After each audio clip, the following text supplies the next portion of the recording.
আগের দিন রাতে কালো বিড়ালের হানা দেওয়ার পর দিদা ও বান্টি চলল নিজের বাড়ির উদ্দেশ্যে প্রচন্ড ঝোড়ো হওয়ার মধ্যে। কি হয়েছে আর কোথা থেকে কালো বিড়াল এসেছে তা বলার জন্য ওর মার কাছে গেল। ওরা দুজনেই মার কাছে সম্পূর্ণ কাহিনীটা বলার পর মা তো অবাক। ঠিক আছে, চলো দেখি কোথা থেকে কালো বিড়াল আসলো আর কোথায় তোমার সেই পুকুর তা দেখতে হবে। আর তা দেখার জন্য তারা তিনজন মিলে চলল সেই পুকুর বাড়ির উদ্দেশ্যে। সেই পুকুরের পাশ দিয়ে যাওয়ার সময় মা ও দিদাকে ও দেখিয়ে গেল যে এই পুকুর থেকে আমি মাছ ধরেছিলাম। এই পুকুরের মালিককে তা জানার জন্য পাশের একটি বাড়িতে ওরা গেল, আর ওখানে গিয়ে দেখলো এক সাধু বাবা রয়েছে। তাদের কথা শোনার পর সাধু বাবা বলল যে এই পুকুরটি আসলে ছিল কোনো এক বৃদ্ধ লোকের, যিনি এখন আর নেই। ওনার নাম ছিল হারাধন। একাই এই বাড়িতে উনি থাকতেন, উনি বিয়ে করেননি কখনো। ওনার একটি গরু ও একটি ছাগল ছিল, এদের দুধ বিক্রি করে ওনার ঘর চলতো, আর ওদের উনি খুব ভালোবাসতেন। একদিন এক চোর আসলো এই ছাগল ও গরুটিকে নিয়ে যাওয়ার জন্য, এবং উনি ঘুমন্ত অবস্থায় ছিলেন।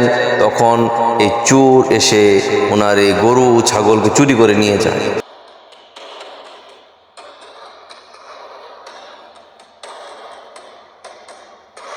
ঘুম থেকে ওঠার পর হারাধন বুড়ো দেখতে পান যে ওনার গরু ও ছাগলকে কেউ চুরি করে নিয়ে গেছে। তা দেখে ওনার চক্ষু চরক গাছ। ওনার খুব আদরের দুটো প্রাণী কেউ চুরি করে নিয়ে গেছে, তা উনি সহ্য করতে পারলেন না। হতাশ হয়ে উনি উঠোনেই বসে পড়লেন। তারপরের দিন গ্রামে ঘটনাটি জানাজানি হলো, আর গ্রামবাসীরা সবাই সেই হারাধন বুড়োর বাড়ির উঠানে আসলো। এসে তো সবাই অবাক, সবাই দেখতে পেল যে হারাধন বুড়ো আর নেই। আসলে ওর প্রিয় দুটো প্রাণী কেউ চুরি করে নিয়ে গেছে। হতাশায় উনি রাত্রে ঘুমোতে পারলেন না, আর ঘুমের মধ্যেই মারা গেলেন। সাধুর কাছ থেকে এই কাহিনী শোনার পর বান্টি ও তার দিদা ও মা খুব অবাক হয়ে গেল এবং ঘাবড়ে গেল। ওরা সাধুকে জিজ্ঞেস করলো, বান্টি হারাধন বুড়োর পুকুর থেকে মাছ নিয়ে গেছে, তাই হয়তো এই কালো বিড়ালটি ওর পিছু করছে। তার মানে কি এটি হারাধন বুড়োর আত্মা, যা মাছের জন্য ওর পিছে পিছে গিয়েছিল? সাধু বাবা তখন বললেন, হ্যাঁ, এটা হারাধন বুড়োরই আত্মা, আর ওনার মাছ বা ওনার বাড়ির কোনো কিছুই কেউ হাত দেয় না। ওনার ভয়ে উনি এটা রক্ষণাবেক্ষণ করেন। তবে তোমাদের ভয় করতে হবে না, কারণ বান্টি তার অজান্তে এগুলি করেছে, আর ও ছোট বাচ্চা, তাই ওর প্রতি কোনো বদলা ও বুড়োর আত্মা নেবে না। তোমরা এখন বান্টিকে নিয়ে যাও, কোনো চিন্তা করার দরকার নেই। এই বলে ওরা চলে গেল সাধুর বাড়ি থেকে নিজের বাড়ির উদ্দেশ্যে।